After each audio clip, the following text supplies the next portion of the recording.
Hi friends, ಶುಭ ಸಂಜೆ ಮತ್ತೆಲ್ರಿಗೂ YouTube ಫ್ಯಾಮಿಲಿಗೆ ಸ್ವಾಗತ ಸುಸ್ವಾಗತ. ನಾನು ಇವತ್ತು ಮತ್ತೊಂದು ಗಾಡಿ ತಂದೇನಿ, BMW GS 310 ಅಂಥೇಳಿ. ಇದು ಬೇಸಿಕಲಿ ನೀವು ಆಫ್ ರೋಡಿಂಗು ಯೂಸ್ ಮಾಡ್ಬೋದು, ಆನ್ ರೋಡಿಂಗು ಯೂಸ್ ಮಾಡ್ಬೋದು. ಈ ಗಾಡಿ ಬಂದುಬಿಟ್ಟು 313 cc ಗಾಡಿ ಅದ. ಇದ್ರೊಳಗೆ 30 ನಿಮಗೆ ಎವ್ರೇಜ್ ಕೊಡ್ತದೆ. 143 KMPL ಅಂದರೆ 143 ಟಾಪ್ ಸ್ಪೀಡ್ ಹೊಡಿಬೋದು ನೀವು. ಆಮೇಲೆ 835 mm ಅಂದರೆ 5.3 5.4 5.5 ಅದಕ್ಕಿಂತ ಹೈಟ್ ಇದ್ದರೂ ಆರಾಮಾಗಿ ಯೂಸ್ ಮಾಡ್ಬೋದು ಗಾಡಿ. ಇದ್ರೊಳಗೆ ಒಂದು 5-6 ಕಾಂಬಿನೇಷನ್ದು ಕಲರ್ಸ್ ಅದಾವೆ. ರೆಡ್ ರೇಸಿಂಗ್ ಅಂಥೇಳಿ, ಪರ್ಲ್ ವೈಟ್ ಅಂತ, ಮೆಟಾಲಿಕ್ ಅಂಥೇಳಿ, ಕಾಸ್ಮಿಕ್ ಬ್ಲ್ಯಾಕ್ 1 ಅಂಥೇಳಿ, ಕಾಸ್ಮಿಕ್ ಬ್ಲ್ಯಾಕ್ ಯೂನ್ ಅಂಥೇಳಿ, ಅದಾದಮೇಲೆ ರೇಸಿಂಗ್ ರೆಡ್ ನಾನ್ ಮೆಟಾಲಿಕ್ ಅಂಥೇಳಿ, ಈ ಥರ ಭಾಳಷ್ಟು ನಮೂನಿ. ಇದ್ರೊಳಗೆ ನೀವು ಅಲ್ಟ್ರೇಷನ್ಸ್ ಮಾಡ್ಬೋದು, ಕಲರ್ ಯುನಿಕ್ಸ್ ಮಾಡ್ಬೋದು, ಕಾಂಬಿನೇಷನ್ಸ್ ಮಾಡ್ಬೋದು, ಹೆಡ್ಲೈಟ್ ಹಾಕ್ಬೋದು, ಹೈ ಬೀಮ್ ಲೋ ಬೀಮ್ ಏನು ಬೇಕಾದ್ರೆ ಇದ್ರೊಳಗೆ ಅಡಿಷನ್ ಮಾಡ್ಬೋದು. ಗಾಡಿ ಅಂತೂ ಗಿಚ್ಚಿ ಗಿಲಿ ಐತಿ.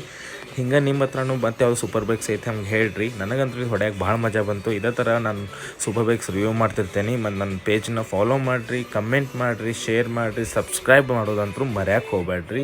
ನಮಸ್ಕಾರ.